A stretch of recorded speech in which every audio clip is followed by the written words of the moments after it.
What's going on, YouTube? Back with another video. Sitting here wasting my time, letting life pass me by. This load wasn't supposed to be here till today. It was just really just a drop a hook at the border. I wasn't, like I said, I wasn't supposed to be here till Tuesday, but I got here yesterday morning around 8 o'clock. So I don't know if they waiting for some loads to get across the border or whatever. That's all they're going to say. If I call and ask them, like, you know what I'm saying, ready for another load, they're going to be like, we're waiting for something. And the first thing that come over, they'll give it to me. But I see all the owner-operators moving. But whatever. But what this video is about is I'm thinking about going back to Flatbed, man. But not as a company driver. You know what I'm saying? It ain't no point in me going back to doing Flatbed and doing what I already know how to do. And make the same amount of money and do more work. So we ain't finna do that. The reason why I quit Flatbed was because, one, they was tarping you to death. You know what I'm saying? When you're a company driver, you don't got no say so. You know what I'm saying? Yeah, you can call the load. You can call the receiver and ask them, do it need to be tarped and all that, and check the weather and all that, and you can drive it and tarp it. You know what I'm saying? Halfway tarp it, then show up to the place, and that's, lazy corner cutting stuff you can do. But you know what I'm saying, I never operate like that. They say need to be tarp, I just automatically tarp it and go. You know what I'm saying? But sometimes you can, like I said, you can call the shipper on the bill and ask them. You know what I'm saying? Just for them to say, yeah, you need to tarp it, and when it shows up, they put it on the ground outside. But so all that stuff, accumulated over my 7 years of doing Flatbed and stuff. I got going on 11 years of experience, and seven of those years was Flatbed. You know what I'm saying? And a little bit of step deck, in the oil field and running pipe and all this other stuff. So, like I said, I'm caught between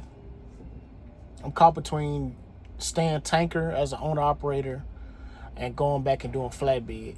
Really step deck. If I go and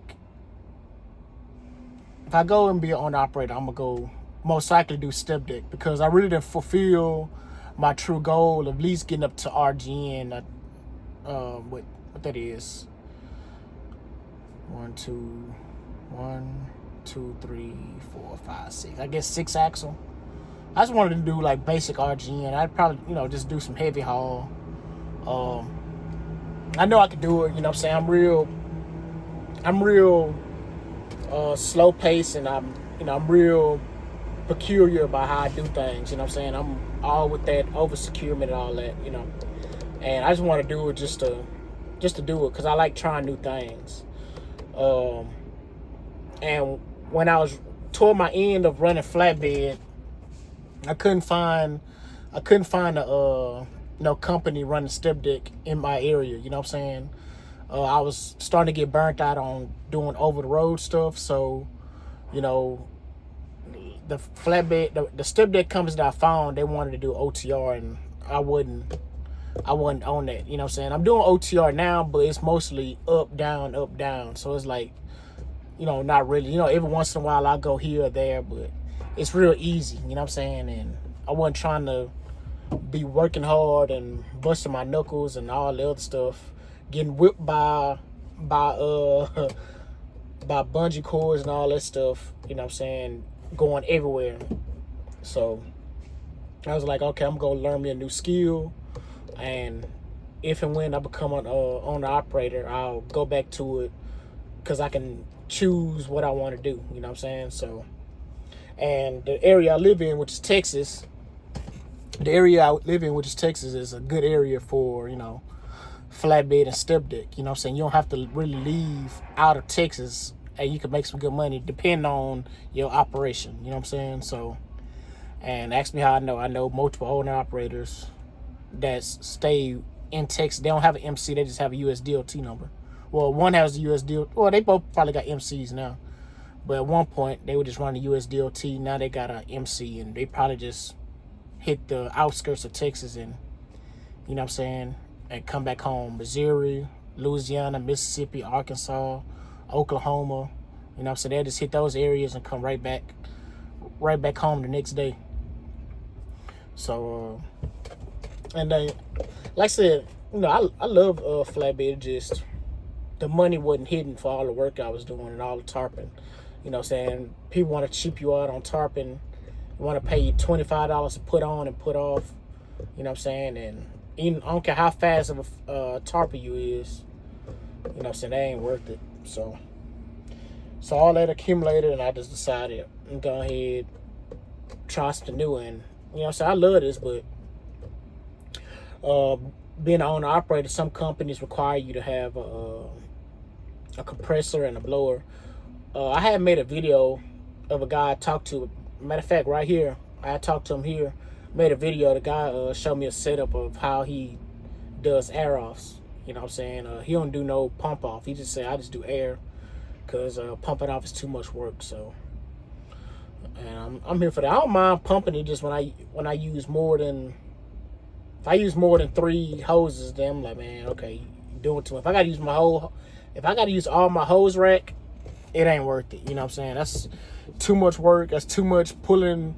It is too much work. It's too much pulling hoses off, and then, you know, they don't get completely cleaned out. Now that's, you know, that's a potential mess. So, you know, you got to make sure they capped off right, and, you know, all that, you know, because these hose tubes don't be big enough to carry that many hoses. So, you know what I'm saying, all that.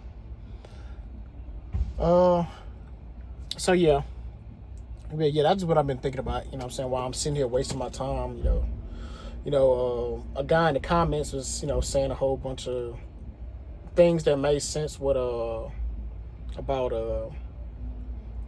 being an owner operator and all this other stuff. But, you know, another thing I was thinking about, I was like, man, you know, maybe owner operators they coming on and discouraging people that's trying to become owner operators, for they won't come in oversaturated. But it's already oversaturated, but they won't come in and mess up the rates and all that other stuff. I'm not coming in to mess up nothing. I'm coming in to make the most money possible and really just have freedom, you know. You know, most likely somebody gonna comment, oh, you know what I'm saying, you think it's just that easy and blah blah blah. Got no time for all that. I ain't trying to hear none of that. Just, I wanna live my life with no regrets, you know what I'm saying? And, you know, so everything been so far so good. The only thing I've been regretting is wasting money and wasting time, because time is the most important thing out here, you know what I'm saying? And it's something you can't get back. You can make money back all day, but you can never get that time back. But I don't want to ramble too long. Just making another video. So if you made it this far, which I doubt you have, please consider like, comment, subscribing, and thanks for watching.